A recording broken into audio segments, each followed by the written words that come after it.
What is going on? It is Wildcard Weekend, and we got a bittersweet show tonight. So it's a sweet show because it's Wildcard Weekend. It's gonna be a lot of fun. It's bitter because it's gonna be our last show of the season. Without further ado, let's go ahead and jump right in.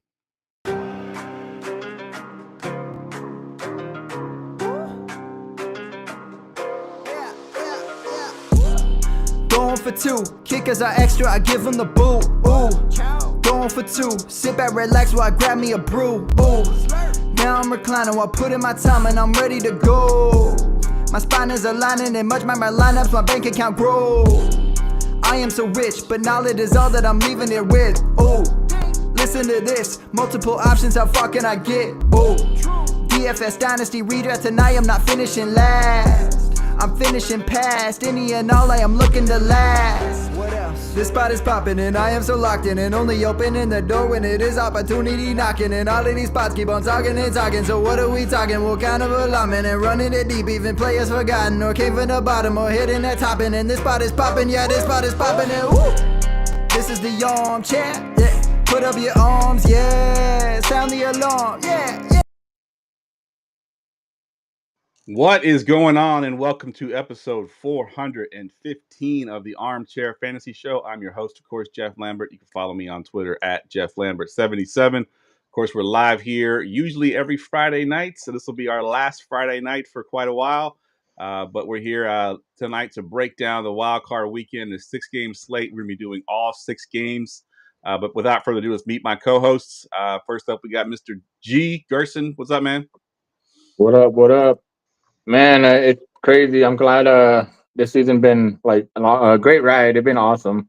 For DFS, for Pick'em, and also just spending a Friday night with you guys. I'm glad I did this year again. It felt like it went too quick though. I felt like like the movie Shanghai Night when he's like, "Uno mas, John? No mas, no mas, John." Like that. That's the way I feel like this is the last ride right here, and then. I mean, it's been a pleasure though. Let's make it count though. Absolutely. Yeah. Also, Tim, man, what's up? Yeah, Gerson said it, man. It's been a great season. It's been great having G back on the show this year, and ready for one last W before I kind of book it for the season. Absolutely. Thank you to everybody that's in the chat right now. We appreciate y'all. We also appreciate all the great guests that we had this year. I think we had some really great guests. Hopefully next year we can get a guest every week. So that'll be awesome as well. But let's go ahead. We got a 6-game slate to talk about. Let's jump right in here, get the weekly rewind out of the way. The weekly rewind. Rewind. So we're rewinding for 2 weeks because we didn't have a show last week, Tim. So give me your one good, one bad from 2 weeks ago. Yeah, so I just put my stack because my stack of the week 2 weeks ago was Bucky, Durham, Mike Evans, and Adam Thielen, which was basically all of our locks for the week, and just absolute smash. So that was my cash line. That was my top GPP line. We were all over it 2 weeks ago. Unfortunately, my one bad was last week. Last week, I tried to I know better a little bit, and it kicked my ass. So ready to bounce back this week. Good stuff. G, what was your one good, one bad from 2 weeks ago? I'm not gonna lie. For a second, I realized how short-term memory I have in fantasy. When I was like, "What the hell did I say 2 weeks ago?" And then I realized I'm like, "Oh, it's still on my sheet." I want to thank you guys for stop deleting my stuff because after 4 weeks, I told you guys stop doing that stuff. I did. I stopped. It was my lock of the week. Adam Thielen call was incredible, dude. For real. Yeah. You know what's crazy about that call is that whole stack hit before like the third quarter. Yeah. And so I was already up $1,000 on Prize Pick by the third quarter, and that never felt so good to be up $1,000. And then like my stacks in DFS were going off. I was like, this is it. This is the week where I can quit my job on Monday. No, it wasn't, but I haven't quit yet. But it was a great stack. My one bad was, man, Jordan Love, man. Like this Green Bay team has really let me down the last month or so now because I've been stacking them. Hey man, I'm not trying to rub it in your face, but I've just been stacking them, hoping like some magic. And Well, the Magic's not there right now, and they're heading into the playoffs to face a very, very, very tough Eagles team. Yep. Yeah. Yep, absolutely. So my one good, as Tim mentioned, it was my lock of the week, Mike Evans. Had an absolute monster game, and of course, last week got his 1,000 yards on the last play of the game, so that was pretty cool to see. Because you know how much I love Mike Evans. And then my one bad was I didn't have enough Thielen. Like I should have had a lot more, especially because I had a lot of Buck stacks. I should have had more. Didn't. I would have had a much better week had I had some more Thielen in my lineups. All right, let's get to the 6-game slate. Let's talk quarterbacks. Before we get started, can I say that on a 6-game slate, the Packers are on. I do not have a single Packer on my sheet. So trust me, the hat is all the way off tonight. Fair enough. Let's go ahead and start with you, Tim. Give me one of your favorite quarterbacks in this slate. Yeah, I think my favorite quarterback, and by far, I think he'll be the chalkiest, but it's Jaden Daniels. He's just been an absolute star this year as a rookie, and he gets the best possible matchup against Tampa Bay Buccaneers. So he's got, I mean, he doesn't have Noah Brown, but he's basically got the rest of his pieces. We know who to stack him with. And I think he gets a rushing touchdown here, too. So 2 through the air, 1 on the ground, and he's the guy you got to have. So at 7,500, he'll probably be my highest exposed quarterback. Yeah, I think he's got that safe floor because the rushing upside too, and yeah, it's a good spot to be in because, like you mentioned, he has the best matchup of all the teams this weekend against that Tampa Bay Bucks or secondary there. So yeah, I love that. G, what you got for one of your favorite quarterbacks? Jaden Daniel. I mean, Jaden Daniel to me, I think the game environment for him is a little bit underrated. I just think he exceeded 25 DraftKings points in 7 of his 10 games, averaging 26.9 DraftKings points. Buccaneers are just horrendous on secondary. They're third best schedule adjusted fantasy points per game to quarterback. Just plus 3.5. Ranks the league's most extreme pass funnel at 5.1. And the Commanders, I mean, I don't think we've seen the best game out of Jaden Daniels yet. And I think, I don't know, if I was a coach, I was like, all right, let's limit your runs, let's limit this, we're just going to win and get into the playoff. But I think this is the game he has to go all in on his run game and his passing game. And he's going to get into a shootout here. Baker's not going to let go. Commander's pass defense is horrible. I could see a big shootout in this game. I'm actually very excited for this game. There's a few games, probably 3 games that I'm very excited for, and then that's it. The rest of them are just like, I don't know about that, Yeah. But this is definitely one of them that's definitely at the top. But for sure, I'm going to have a lot of Jaden Daniels. He's probably my number 1 quarterback, too, over the amazing Josh Allen. I know, but yeah. So I only put one quarterback on here because I knew y'all guys would talk about most of the other guys, and it's the other guy on the other side of that game, and that's Baker Mayfield, 6.8. Baker Mayfield has just been balling, right? I mean, this dude, what do you have? 41, 42 touchdowns this year. I mean, he's just a baller. There's that play last week where he was scrambling out of the pocket and he kind of chucked it over to Rashad. Oh my goodness, incredible, dude! He just incredible. Yeah, and like you mentioned, Gerson, the Commanders' defense is not good. This will be a shootout. This will be the game that I think has the most exposure just in general. So I like Baker Mayfield. I almost made Baker Mayfield my first quarterback lock of the week of this. Wow. I came this close to doing it, but there's one guy I liked a little bit more. So Baker will be my most exposed quarterback this week. Let's see, Tim, you got a couple more guys there. We got some time. So go ahead and mention another one of your quarterbacks. Well, Gerson mentioned Josh Allen, and I think, he's incredible, right? Like, I don't really have to talk too much about Josh Allen, but I think the big news that I think kind of shifted this slate a little bit for me was the game being moved to Arizona from LA. And I think this actually really benefits Sam Darnold. And so I'm gonna go all in on Sam Darnold. Bro, they're gonna travel well. Those Ram fans are gonna travel. It's not that far away from LA. It's not about that. It's about the fact that half of the stadium will be Vikings fans too. Yeah. And I think that will make a difference. But more than anything, it being a neutral site, I think it will make a difference for him. But more than anything, I think he's bouncing back after what was a terrible, terrible game last week. everybody's going to see how bad he was against the Lions, and they're going to be like, oh, fuck Sam Darnold, bro. He ain't got it. He's seeing ghosts again or some shit, right? No, 6,500. It is like it's $1,000 less than Jaden Daniels. And like we'll talk about it later, but I think saving $1,000 at quarterback this week is something I'm really interested in. Yeah. So I'm going to be heavy on the Darnold stacks. He'll probably be my second highest exposure quarterback. Yeah, we were talking about this in one of my chats. Darnold is currently the highest owned quarterback on Roto Grinders. But my friend was saying that the DraftKings usually prices down for the playoffs, so because all the players are going to be expensive, they really didn't price them down.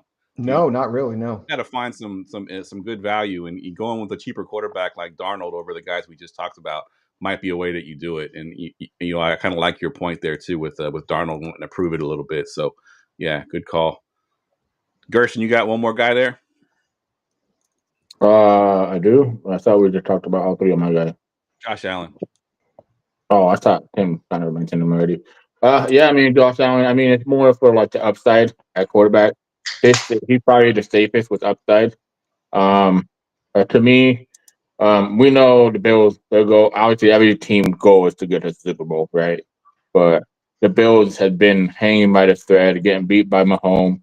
If there's any year like where they can just take it, it's probably this year. We've seen the Chiefs kind of not, I hate to say falling off, but like their offense is not as elite as it used to be. Their defense has regressed a little bit later in the season. But it's the Chiefs, it's still Mahomes. But Allen, to me, in this game, I'm gonna have a lot of exposure to him, but in single entrance. Because I don't think in single entrance he's gonna get as much of the exposure as he should. And the other thing is, it's like just it's hard to stack him with whoever you want. I love the Shakir stack with him, and then just run it back. But on the other side, it's the Broncos. Like who exactly are you going to stack him with? Sutton. Then the stack's going to be expensive. But if I were to take a shot, it'd probably be Marvin Mims. Just for that upside play. I don't want any other tight end, but again, I see this game more of like a 23-17 game. I don't feel like a big shootout like to get in because Nix is good, but this is playoff time. He doesn't have the experience in the playoff, and we all know in the NFL, playoff is a different monster. Like it's not as like how do I say this? I don't want to talk about basketball, but in basketball they actually give a shit in the playoffs. But in the NFL, it's like they take it to another level. Like the referees, they let them play. They don't throw as many flags. That's one big thing, But I think Allen's just going to take it to another level. The Broncos defense, I mean, they're going to pass rush the hell out of him. They're probably going to try to contain him, on the rushing game. But I think he's just going to go back to what the Lions tried to do to him, He's just going to sling it. He's going to pass the ball all over the field. His rushing upside will get limited, but it doesn't matter when he can just throw the ball 40 times, Yeah, I like it. Agreed. Let's move down into the salary savers, Tim. You two both have the same two. The same guys. Yeah, I'm going to take Herbert, and I'll tell you why. I am really down on the Texans this week. Everything looks like the Chargers are just going to clean house, and I know the spread's closer. But I think it's just going to be a Herbert goes crazy kind of weekend. And so he's somebody that I probably will increase my exposure on as we get closer because I think he's got that 25, 30 point upside at 6K. And as we talked about, that extra $500, $1,000 make a huge difference. And one thing we'll talk about is I think his stacking pieces are a little cheaper than a lot of the other quarterbacks. You can get a good stack with a guy that we've made fun of many times on this show and be out the door for under $11,000. So, I'm very interested in Justin Herbert this week. Yeah, agreed. He's definitely on my list as well. The Texans, where it's funny, they used to be kind of a run funnel and they've become a pass funnel. Yep. I do think that it's Jim Harbaugh. He's still going to run the ball, 25, 30 times or whatever, but I still think Herbert has upside here. Agreed.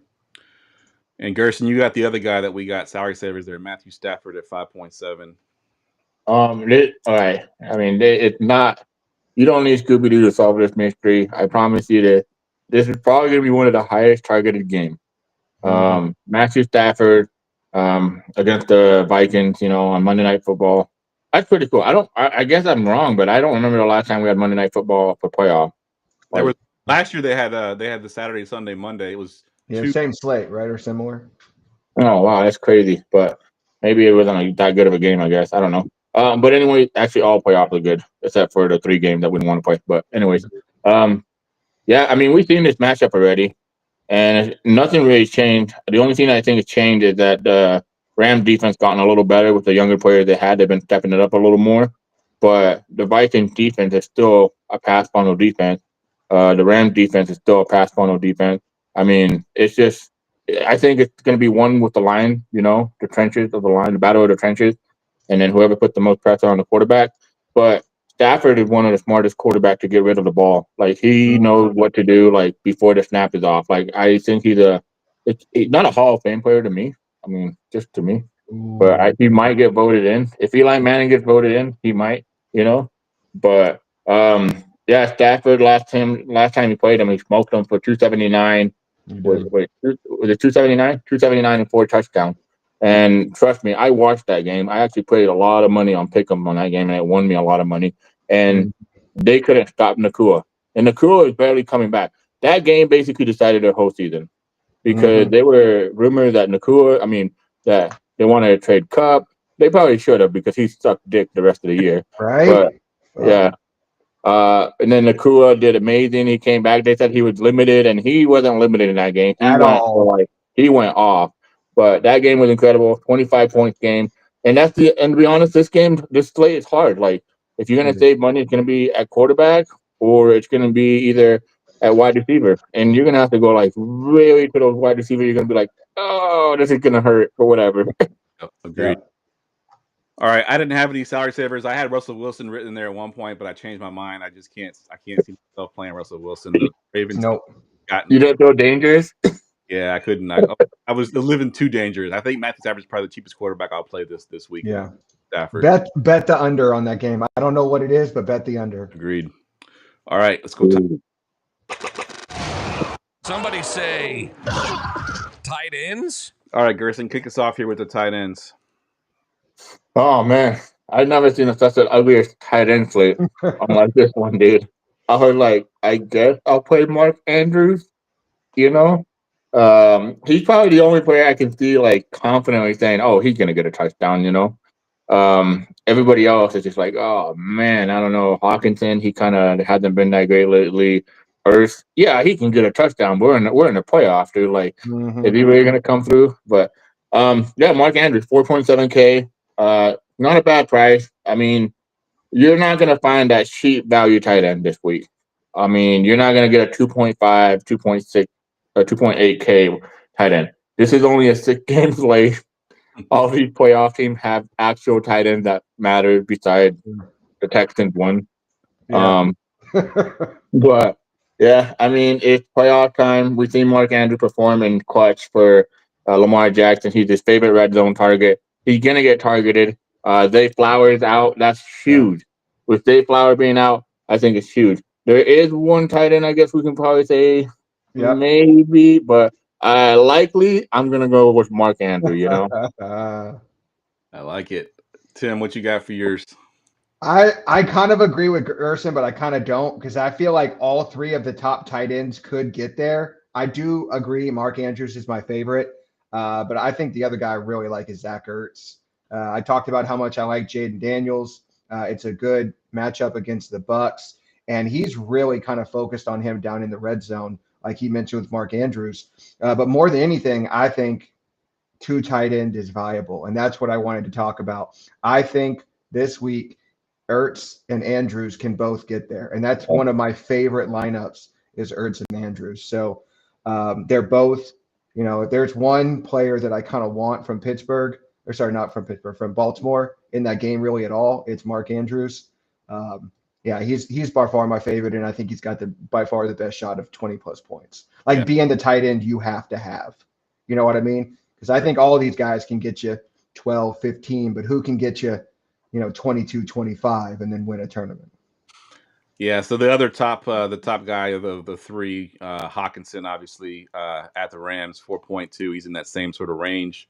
He's another one that could put those points if Darnold has that game that we expect him to have. I think Hawkinson's gonna be a big part of that. He's also a red zone threat as well. So I think if you're paying up for tight end, I think it's one of those three guys. It's Mark Andrews, Yep, Ertz, or it's Hawkinson for sure. I know. So I We'll go think it could be down just a to flip of any of those guys. yep. Tim, let's go down to the salary savers here, and the guy that Gerson was alluding to earlier, you got here is your salary saver. I do, and this is what I saw this stat that basically once Zay Flowers went out, he was basically ran every route and had like a 26% target share or something like, or first read target share. It was insane. And at 3,200, like we talked about it a couple times already, there's not a lot of value on the slate. So in the event that the top three guys don't go off and they get you that 10, 12, 14 points, if Isaiah Likely can get you that same 10, 12 points, that $1,500 salary to Mark Andrews will make all the difference. So I actually think in a lot of builds I've been seeing, he is going to be like the chalk tight end so that you can pay up everywhere else.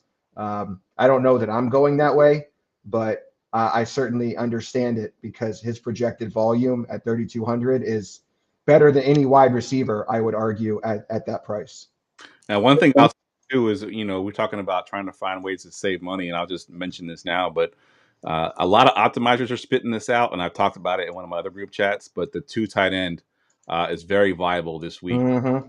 You can get a 4,000, price tight end compared to a 4,000 price wide receiver. The tight end has a better chance of scoring a touchdown. So that's definitely in play this week. And Isaiah Likely has been one of those guys that they've been plugging into that flex position because of that 3.2 price K. So And that's in both of the game they played, he got 10.5 points or more. He got 11.9 the last game and 10.5 the game before. So I mean, for a tight end that's priced 3.2K, that's 3 times value on GPP. So I Yeah. like it, but again, like Tim said, I don't know how comfortable you're gonna feel playing him over the other three tight ends, but you'll probably have to do a double tight end. the other guy that I have is who's made his return. He's been, I think this will be his fourth game back. He had a pretty good week 18 with 7 targets, 5 catches, caught a touchdown. Gerson mentioned earlier how terrible Cooper Kupp has looked, and Higbee works that same part of the field as Cooper Kupp does. So if Cooper Kupp's not getting open, I think Higbee will be the one that Stafford looks for. So Higbee at the 3.3 price is another guy that I think is viable this week. And He actually looked good too. He looked good on the field when I watched. Well, I think he had like what 3 catches or something like that, or what 5 catches, he had 7 5 catches. Okay. yeah, and a touchdown. So. And then Gerson, you got the first Packer to talk about tonight. Talk about Tucker Kraft. Oh man, this is just sad to talk about too. Jordan Love, with the pressure he's gonna get delivered from the Philadelphia Eagles, I think he's gonna go right to what's his name, Kraft. Kraft really in the first game it was a split between him and Musgrave when they played the Philadelphia Eagles. He didn't have the full workload yet. But I mean, still, this is a different game though. It's playoff.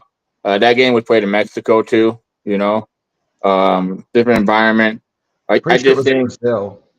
Oh, was it Brazil? Yeah. Dude, I'm gonna say it like all you freaking white people say it. Isn't anything below United States Mexico? Yeah, you guys are annoying, dude. I'm kidding. I love my white people. I would never say some shit like that, but okay.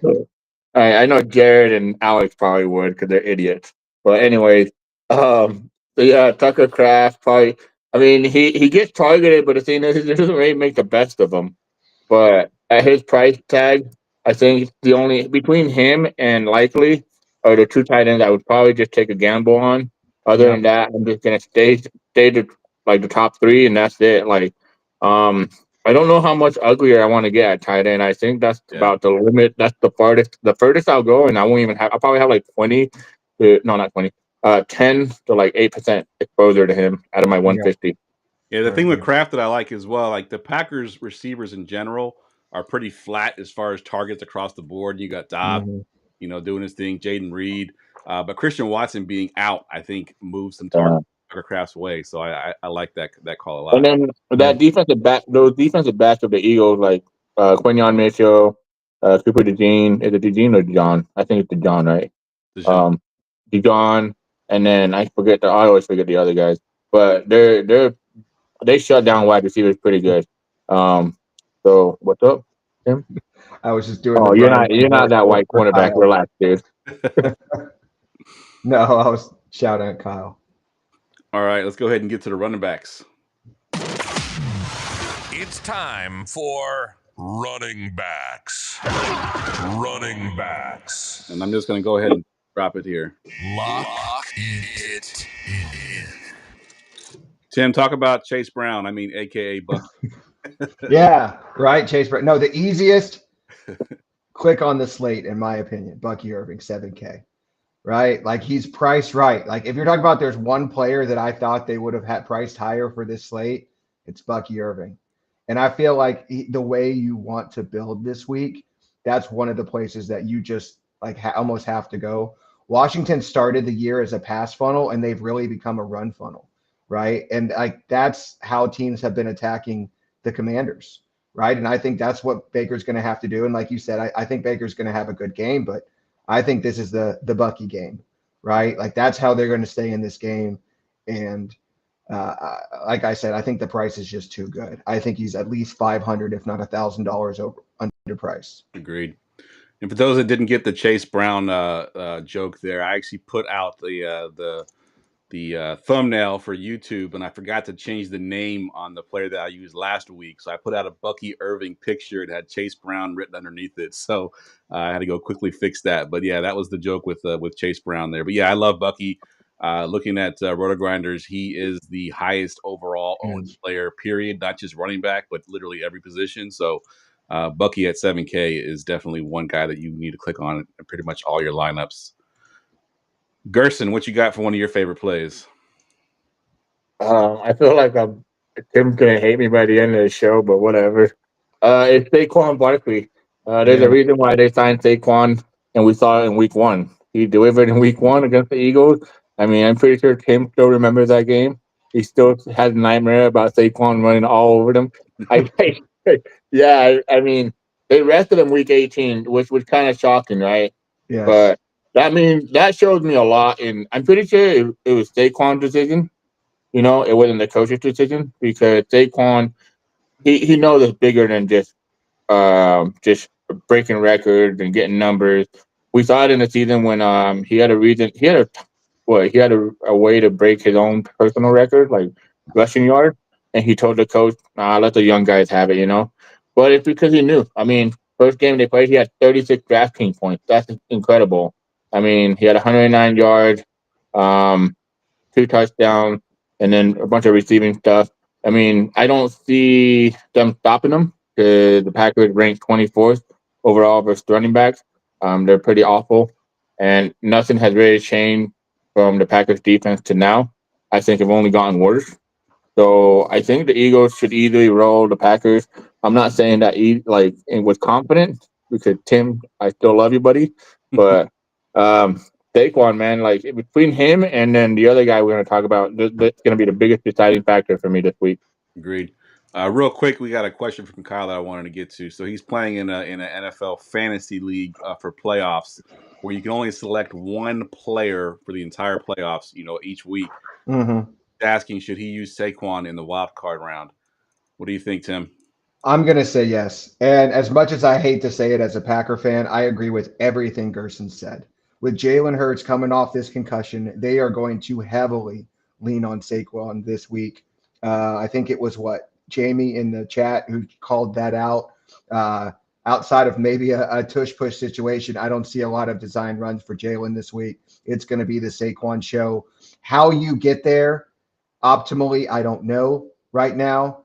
But as Gerson said, he's somebody where when it's Monday night and you're looking at the perfect lineup, I'm pretty sure Saquon's going to be in it somehow. So, yeah, man, I would love to say that I think the Packers have a great game plan to stop Saquon, and I really hope they do. But my gut says, Kyle, this is the week to cash in your Saquon share. Yeah, agreed.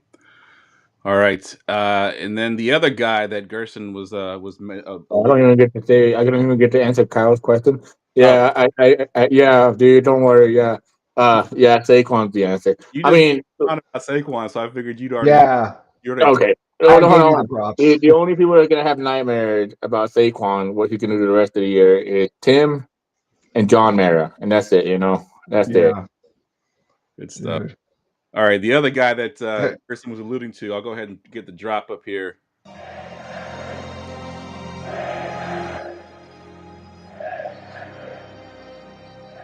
Of course, we're talking about King Henry at 8.2. The Ravens, I think, last time I looked, were 9.5-point favorites at home. That sets up perfectly for a Derrick Henry script where he's just going to be pounding them to run the clock out. So, yeah, Derrick Henry, I think, is going to have a monster game here at 8.2. I think Saquon Barkley, Derrick Henry, you're going to have to pick one. You're not going to be able to fit both. Agreed. You got to pick one. So, if you want to save the extra $300, go to Derrick Henry. But I think either one of these guys could potentially go off. So, yeah, I love Derrick Henry. And Mickey called out someone in the chat, Tim, and you have him on your sheet there. So talk about Mr. Aaron Jones. Yeah, he's probably going to be my RB2. Gerson talked about it earlier in the show. There are really two games that I am heavily targeting, and it's the Washington Commanders and the Bucks, and then the Rams and the Vikings. And Aaron Jones, they played earlier this year. He didn't have a great matchup against them, but I think they've really leaned on him over the last few weeks. He is questionable, but I think everything indicates he's good to go. This should be like at 6K. I think Aaron Jones is an incredible play on this slate, just from what he allows you to pay up for at other positions and the amount of upside that he provides. Right. And that's what we're looking, because okay, if he gets you 12, then you're dead in the water anyway. But if he gets you 24, you have a real shot at that point. Right. And so I agree. I think Bucky and Saquon is where I'd like to get, but I think my optimals are telling me it's going to be Bucky and Aaron Jones. Yeah. And it's that Monday night game, right? That's going to be, if the Commanders game does not end up with the highest total, it's going to be that one. And I know it's kind of, a little superstitious or whatever, but I like having that Monday night exposure, right? Having that PMR sitting there locked and loaded that, I got these guys coming and, to smash on Monday night.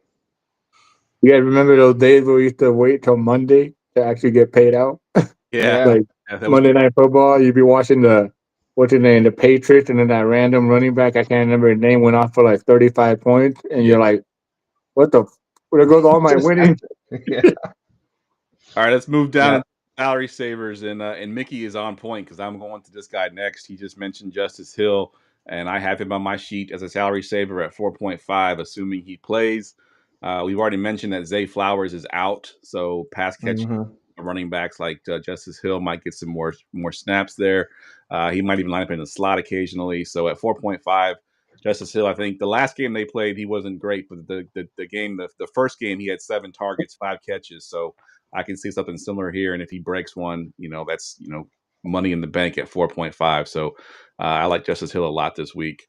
Yeah, one thing to add is John Harbaugh mentioned specifically that they have really missed him the last couple of weeks. He gives them a really different element on offense that they have been missing. So I expect them to feature him coming off that, because he seems like he's good to go. Yeah. So I think they'll feature him pretty heavily. Agreed.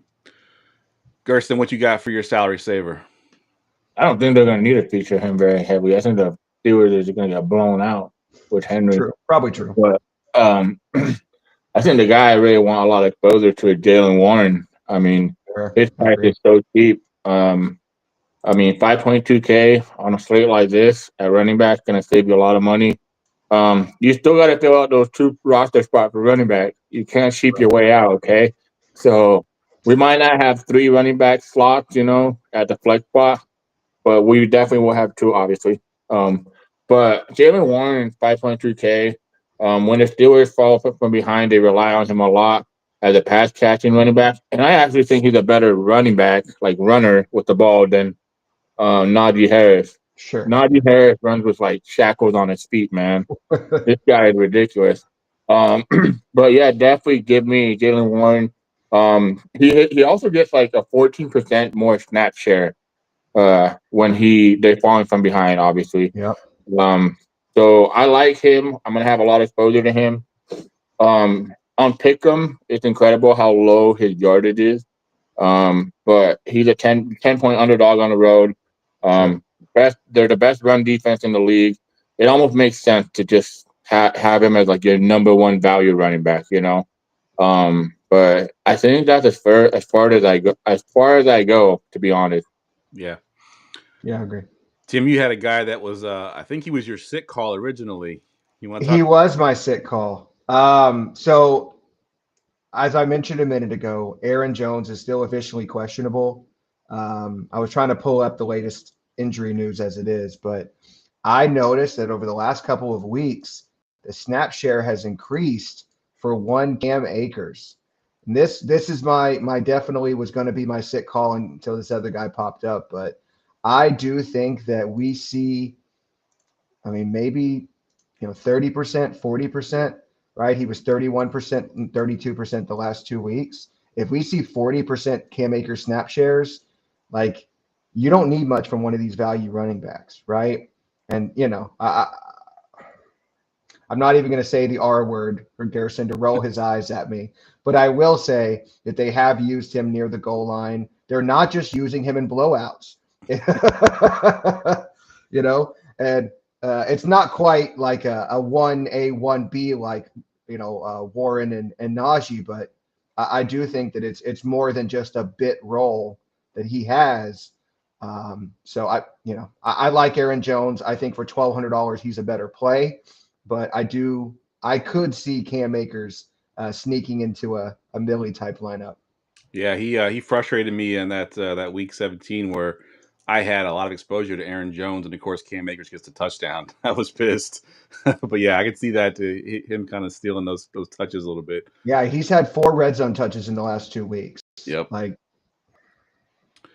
I'm just going to mention the last two guys we have on there. Gerson's got J.K. Dobbins at 6.2, and I have, if you're going to play a Denver running back, Jaleel McLaughlin is the one you want, 4.9 at Buffalo. I don't know if you want to go down to that low or not, but if you're going to play a Denver running back, that's the one you want. All right, let's get to the wide receivers. And now, wide receivers. All right, I had mentioned at the top that I almost made Baker Mayfield my lock of the week, but I decided to change it up for this guy. Lock it in. Puka Nacua versus Minnesota at 7.6. I think he is currently as the second highest owned player on the slate. yeah. He is also the number one FTN matchup this week at a 99%. So he has a matchup. What's interesting is that the Vikings rank 32nd DVP versus the wide receiver, but they're number one DVOA versus the pass, which is a very weird stat. Like you don't see that very often, but they give up points to wide receivers, and we saw Puka Nacua. He's balling out at 7.6. I think he's going to be one of the higher owned. And again, Monday night game, you get that Monday night hammer, 7.6. Puka Nacua is my lock of the week. And Gerson, let's go ahead and do yours too. Lock it in. So there's two guys that like are all the way up to like the value tier for me, and Puka Nacua is like number one. He is. I'm talking like he's the number one player of the week, even over quarterback value, like total points and everything. He's gonna eat. I love that call, but I'm gonna go with Lab McConkey. I can't actually say his name. McConkey. Perfect. Young lad, right? That's what you called him, young Yeah, lad. young lad, man. That young lad, man.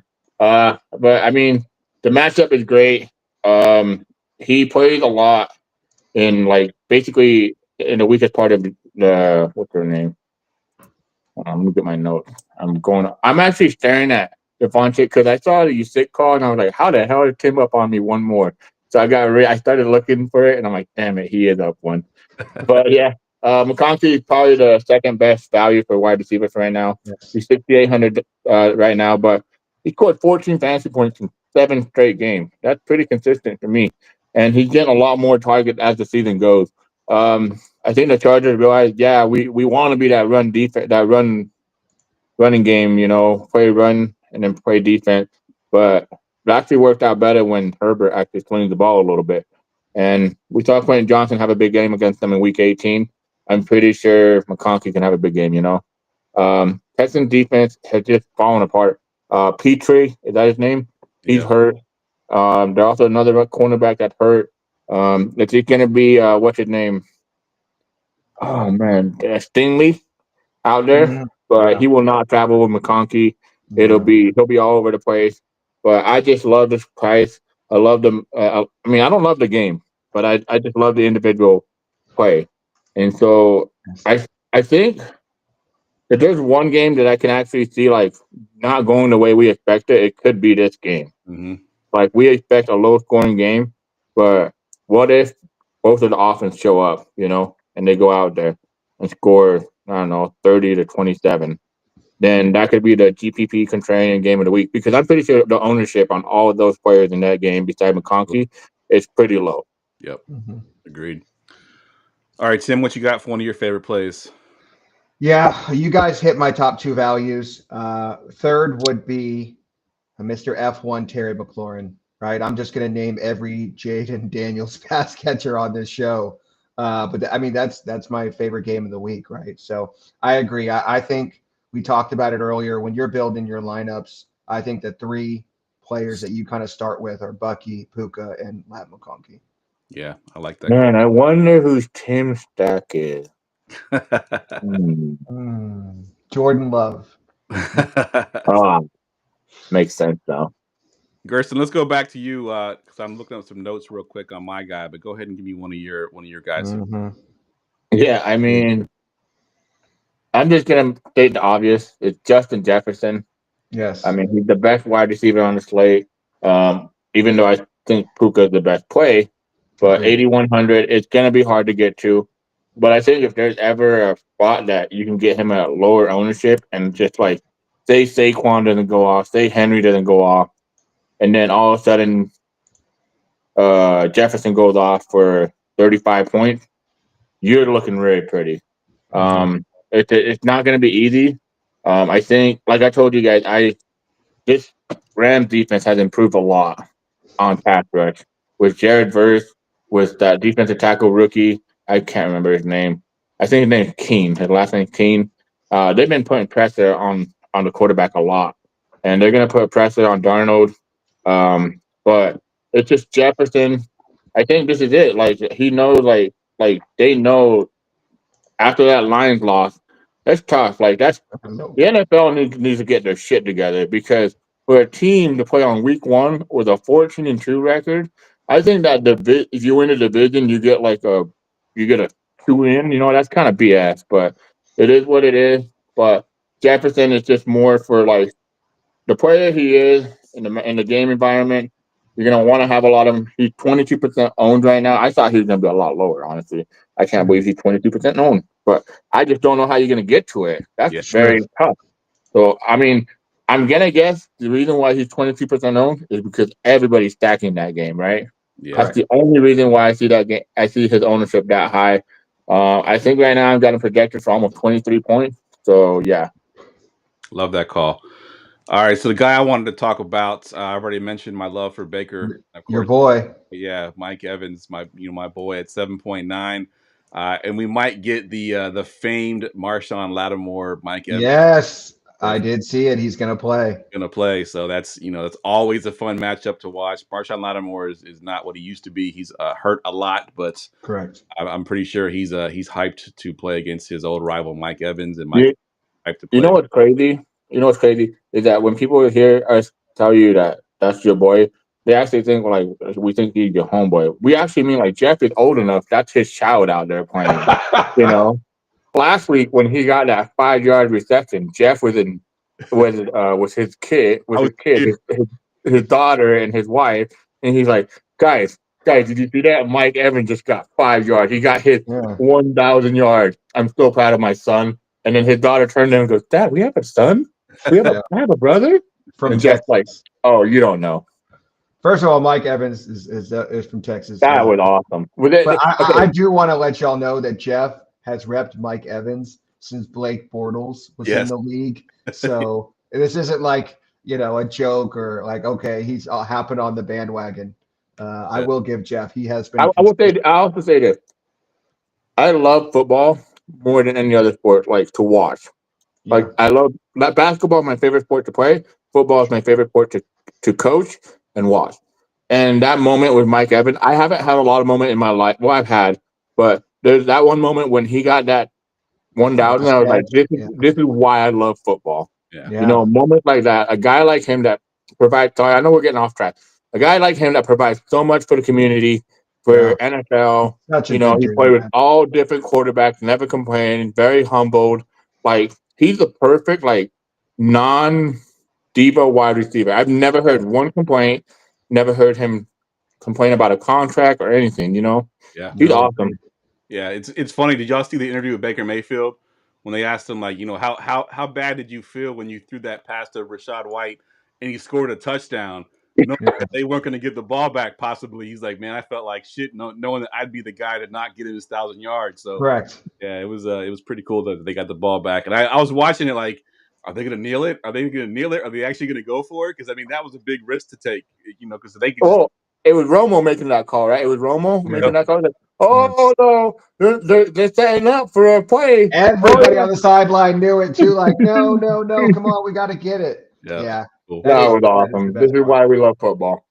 100%. All right. I just want to mention that Gerson has Nico Collins there too. I just think Yes. he's going to get a billion targets because what else are they going to do in that offense? Yeah, So that is the only Texan I would play for yeah, sure, and my favorite run back in Herbert stacks. agreed. Let's move down into the salary savers. Tim, give us one of your guys here. Oh man, let's see. We all have the same guys. All right, then I'm gonna take Khalil Shakir. All right. Damn. All right. Well, That's no. the only one No. I had confidence in. Oh, damn. Okay. Well, sorry, G. No, No, you're this good. is Take it, take it, this take is it. it, man. This is the only. This is what I was gonna say. This is the only guy this year that I've consistently made money stacking with Josh Allen, right? And that's why I'm doing it again. It's a great matchup against Denver, right? Because he runs all of his routes out of the slot, right? And I don't think this is a game that they're going to be able. I know, right? Like, oh, they have a great pass defense. No, right? They play a lot of man, and I think that really benefits Khalil Shakir.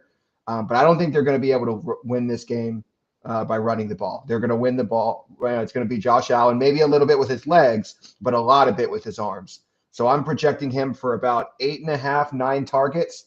If he gets above that, then I think he smashes 5,300. So yeah, good. I absolutely see him as one of those guys that could be in an optimal. So Yeah, and I'm very high on him. the thing about him too, we talk about all those top tier quarterbacks. There's not many top tier quarterbacks where you can stack his number one option at 5.3K, right? You 100%. can't do it. But yeah, Ridiculous. Gerson, what you got? Yeah, that's Khalil Shakir. You know, that's it. No, I'm kidding. I guess we got to get a little different, right? I mean, Yep. the only one I would say that I actually feel like with all confidence, but obviously on your third wide receiver, you're gonna have to have one of these three guys, and it's gonna get ugly. So you're Yes. gonna have to take them out. My next one is Jalen McMillan. Mhm. It's more. Here's the way I look at it. I was shocked as shit. Like I'm not gonna lie to you. Like I've heard it on fantasy podcasts. I heard it on this and everything, and people been saying, "Oh yeah, Jalen McMillan, he's breaking out. He's looking good. He's doing good."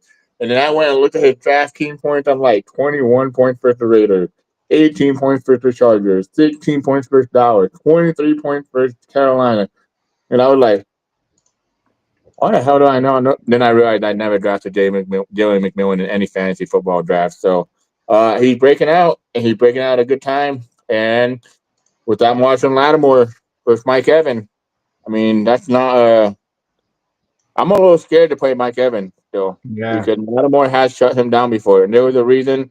I mean, if there was ever a trade that happened for a reason, was this reason, to Right? shut down Mike That like they Evans. knew this was going to happen, like just in Like, case. yeah. Like, It's just Like, gonna. can you He imagine? Can knows you he can't imagine cover that? him Yeah, anymore. So he the just fights him Commanders in the won third that quarter. game because they traded for Marshawn Lattimore to Yep. shut down Mike Evans. Yep. But McMillan, his price tag is pretty amazing. I'm not. It's just 5.2K.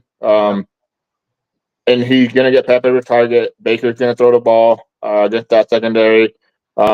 it's just to me, I'd rather have Shakir with the obviously with a better quarterback, but McMillan's kind of surprised me by the stats that he has, and I don't think it's going to slow down with the matchup he has. So, it's just going to be scary though. Like your third value, you're going to be like, I don't know. You ever seen like the movie Batman? What's his name? Two Face. Flipped the Yes. coin, Yes. looked at it. All right. Well, you know what? Mike Evans got shut down. McMillan 2 touchdowns. I agree. All right, so I'm going to go with The Rashad Bateman. third guy for sure. Yeah, Rashad Bateman at 5K. Obviously, we've already. Yeah, we need a three-sided coin. Do we have It that? is.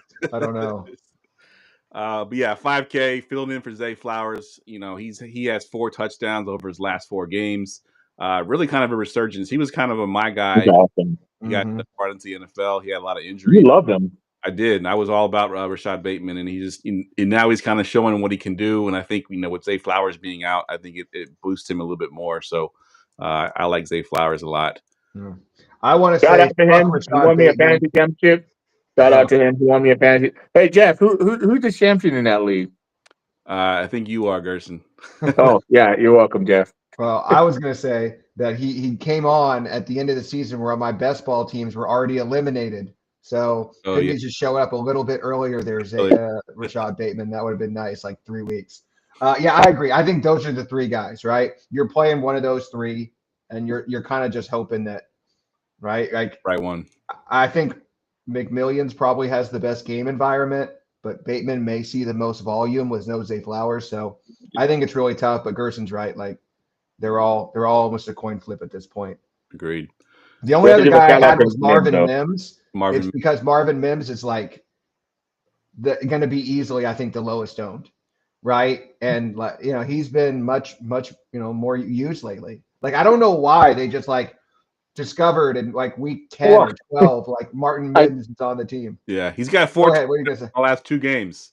Yeah. 2 touchdowns and 2 touchdowns again. Yeah, he's Well, dude, I don't know if you heard this, but Marvin Mims, like, he screwed Sean Payne's wife, like, and then like later on in life, Sean Payne kind of got over it, and he's like, "Yeah, all right, Marvin Mims, we'll give you a chance." Yeah, you know? yeah, you can ball. Okay, we'll let you ball then. Yeah. I guess Coach Sean Payne is kind of old. We should probably say his daughter or something, but yeah. No, but it's like they were messing around with like what's his name, Troy Franklin and Humphrey, and like, dude, just play Marvin Mims. Well, that's the thing. I'm a big Marvin Mims fan. I'm like, dude, you traded what took so your long? first trade. You traded like 3 picks for him. Like, come on, dude. Like, just give him a chance. And like, that what was it, like 83-yard touchdown or something like that? Hell yeah, dude. Yep. So yeah. All right, let's get the guy I think we like.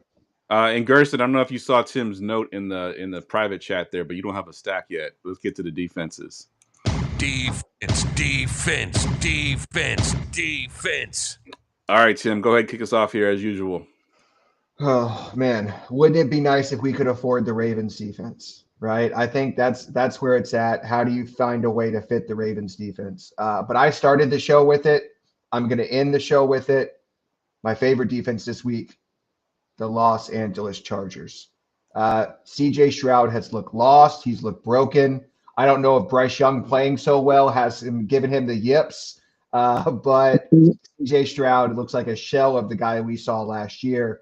Ever since Stephon Diggs went down, Tank Dell went down, they double covered Nico in this game. I don't see how the Texans move the ball. This could be a like 27-10 game for the Chargers, and in that case, at 3,200, I think they are far too cheap. Yeah.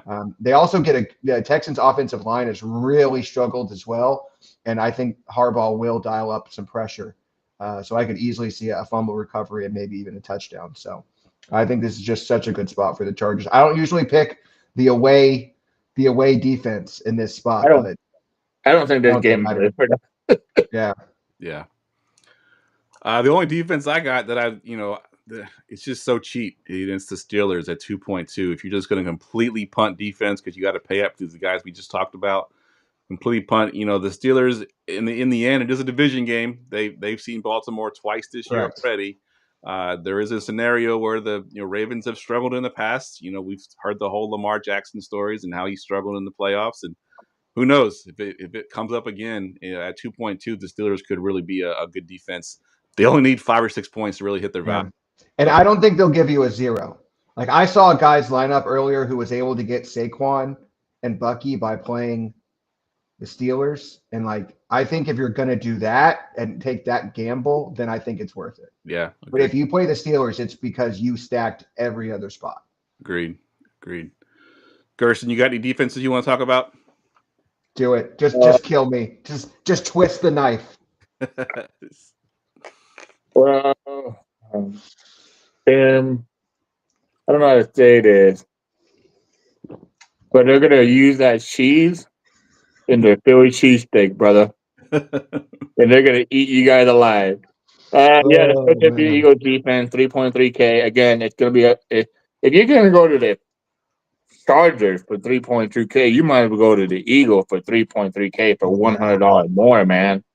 I mean, I get it, but Jordan Love has been prone to throwing an interception. He hasn't been that great. He hasn't been that consistent. I mean, he's had at least I think under 200-yard game the last month, at least 3 times, twice, something like that. Hasn't been good. Yeah. But yeah, and no Christian Watson. Well, people will probably say Christian Watson played on one leg all season, which he probably has because he had a hamstring and all that stuff. He played great when he played, but it's just him not there. That whole team hasn't looked like itself in the last month or so. And the Eagles have looked like themselves. The Eagles have looked great, phenomenal. Like, I mean, Nick Sirianni is the most immature coach in the world, but I mean, that team is getting it done. Like, they're just going out there, they're punching you in the mouth. They're telling you, we're going to run the ball, and when we need to pass, we'll pass the ball.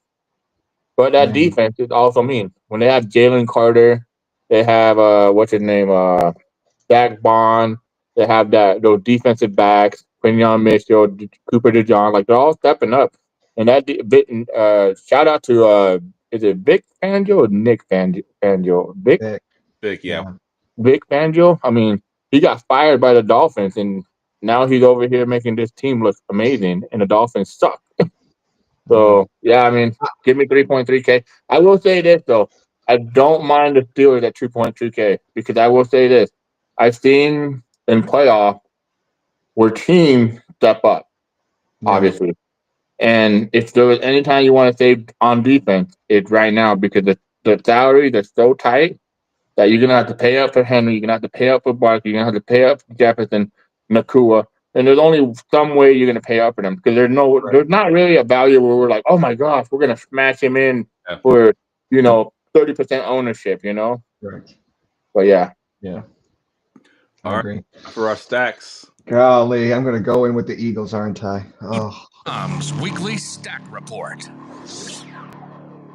All right, Tim. We got basically the same stack, just reversed. But go ahead and give me your stack here. I know. I was hoping. Okay, hold on. Gerson's putting his in now. I was going to change mine if needed. Okay, good. Okay, you do yours then, Geoff. I'm changing mine. All right. So yeah, mine. If you didn't already know, Baker Mayfield, Mike Evans, Jalen McMillions, and bringing it back with Terry McLaurin. We talked about this game pretty much all night. This is one of the favorite games that we have here. It's going to be probably the highest scoring game. And you're just going to want to stack both sides of it. I just think that this is going to be, you could probably get a little bit different if you went the other way with Jaden McDaniels at quarterback. You can find ways to get different, which I think if you're playing Baker, this is the only way you can pretty much go with it. All right, Tim, you just changed your stack there, so go ahead and give it to us. Yeah, so shout out to Kyle in the chat who took the stack that I had that everybody has, right? Jaden Daniels, Terry McLaurin, throw in Zach Ertz if you want to, and Bucky Irving. So I'm going to switch it up. I'm going to go with Justin Herbert, Lad McConkey, my sit call, stay tuned, and Nico Collins. Nice. I like that. So Gerson said that game is going to go overlooked. I think it could shoot out, and the only way it does is if Nico goes off. Yeah, agreed. I like that. And Gerson just threw his stack, and he just wants to rub more salt in the wound there. Go ahead, Gerson. I'm not gonna lie, dude. Like, I just don't see this game being close. I think this game's gonna be settled by at least third quarter, man. See, my Eagles buddy wants to hang out and watch this game together, and I'm kind of like, how do I tell him that like I can't take any more heartache? Years of going and hanging out with my brother and watching the 49ers destroy my soul. And now I have to go watch the Eagles do it too? Like, Oh man. Well, yeah, I mean, like I told you, man, I'm a big foodie guy, so I'm gonna have Philly cheesesteak on Sunday, that's for sure. But yeah, it's actually, let me say, I'm gonna have Minnesota cheesesteak, like Jared would say. I didn't know that was a thing, dude. Thanks. No, I'm not. So yeah, Eagles defense, Barkley. You know, I put Barkley defense. I meant Saquon Barkley. You know what I mean? Yeah, we got Yeah, Saquon Barkley, Eagles defense. 3.3K, and then you got Barkley. You'll find a way to get to it. I'm not gonna lie though. I think stacking this week, you really have to watch the way you stack because it can really differentiate your roster. Obviously, that Monday night football game, you're not going to be able to fit Darnold, Jefferson, Nakua. I promise you that. If you do that, you might as well just donate because there's no way you're going to get up to that and find value everywhere else. yeah. Like we said this week. stay tuned for the sit calls. No. Oh boy, yeah. I guess I'll wait for the sick call. Let's do this. Go ahead. The call. Oh my lord. The sick call of the week. All right, Tim, we'll let you go first since your sick call was part of your stack. It is. This one hurts me, but I was shocked to see that basically last week this guy came back and he was immediately given 50% of snaps, which I think could go up again this week. And that is one DJ Chark. I will save you the terrible song, but at 3,100, he is the only player in that range that I saw that I think I can actually project like more than 3 or 4 targets for. Right? I think he's going to play the Josh Palmer role this week. He's going to get at least, I think, 50% of the snaps. I've talked about how much I like the Chargers in this game against Houston. They are a pass funnel defense. So the one player that I really like as a punt this week is DJ Chark, 3,100. I love it. Good call. And I guarantee you, I looked it up. I was shocked. He's like 2% owned or something on a 6-game slate. And that's crazy. That is. Gerson, what you got for your sick call? I didn't even know DJ Chark still played in the NFL. Fucking, I know football. I guess a lot of people don't know this, but Deontay Johnson doesn't play for the Baltimore Ravens. Just letting you guys know. He actually it made me laugh though so hard how pathetic he really is. He got cut. He now plays for the Houston Texans. And he got 4 targets last week, and I think he's only going to get more targets this week. They just barely picked him off last week too. So I think in this game he's going to get more comfortable, and they're going to be playing from behind. I don't think the Texans are going to be playing ahead. They're going to be playing from behind. I like Tim said, Stroud hasn't looked that great. I think he's going to have a couple turnovers. They're going to be playing from behind. And that's the best way to basically get a wide receiver involved. He's very cheap, though. So, like, again, these sick calls, I don't think I've ever felt more sicker than seeing these 3 sick calls across my screen. They are pretty but Gross. I don't even know if I want to take a sip of beer after this. All right, so I'll give my sick call and I'll set him up first. So this guy has been doing this for a while. He actually was with the Raiders for a while. And it always seemed like when another receiver on his team was getting the bump in targets, yes. he ended up being the one that you should have owned. He always ends up catching the big touchdown. Oh, my God. You're right. It always happen. That's Nelson Aguilar. Of course, everyone's going to be on Rashad Bateman because he's the one that should step into this role. But Nelson Aguilar has a way of pissing you off, and he'll come out and have a big touchdown and pay off his salary in one play. At 3.4K, if you really wanted to go down there, Nelson Aguilar is not a bad pick there. Actually had a pretty decent season with the Ravens this year as the number 3/number 4 receiver in that offense. So, Nelson Aguilar, pretty gross. But shout out to Nelson Aguilar too, because I mean he started his career with a bus label, right? At yes, the Eagles, Philadelphia, yeah. And hanging. There was a viral video about how bad he was. Yeah. He ended with a wanted poster on the Eagles like they wanted to kill him. That guy was like the label, like they're like mad at him. I've never seen like even videos on YouTube created for him, like how mad they are about him. Yeah. He was the one that was taken before Justin Jefferson, right? No, that was Jalen Reagor. That's what I was going to say. Jalen Reagor. Thankfully, Jalen Reagor came along later to make people forget about Aguilar. Yeah, exactly. Oh, Yeah, and they were happy about it. Many Like, people in yeah, we got Philadelphia Jalen think that- Reagor. Yeah. absolutely. Oh, All right, man. fellas, that wraps up our final show of the season. I want to thank you both for hanging out with me every week this season. It's been a lot of fun. Everybody in the chat, Jamie, Kyle, Mickey, all the guys that come in and check out the show every night. We love you. Absolutely. We will definitely be back next year. Of course, we got a lot of things planned for the off season. We'll do our NFL draft show that we always do. We're going to be doing rookie profiles. Me and Ryan with dynasty content. So keep track of all that stuff. We'll definitely be putting out more content. But as far as the DFS goes, this is our last show. So yeah, really appreciate y'all. Yeah. Go around the horn one last time. Give us your Twitter handle and where we can find you at, Gerson. Yeah, you can find me at Fantasy GDFS. You can't find me on Facebook because apparently I got suspended for a little bit. Yeah. Dude, I can't tell you guys, like, I was so happy to come back on the show this year. Last year was just so hard for work. I mean, I was working, you guys saw it, I was working 16 to 14-hour days. Life was hectic. And, well, I was trying to drive further in my career at work, I appreciate you guys understanding that. But this year was a blast, man. It was awesome. I only missed one show, and I was trying not to miss it. But when I realized that I couldn't even speak, and I already have a speech impairment, I didn't know why I would want to be on the show. I wasn't gonna sign to Geoff and be like, "Fuck that guy," But yeah, it's been a blast. Thanks for everybody that supported us over the years. 7 years, I think it is, right? Yep. Yeah. 7 years. I mean, thank you. Again, much love. Geoff and Tim know how much they mean to me, but thank you guys. Absolutely. Tim.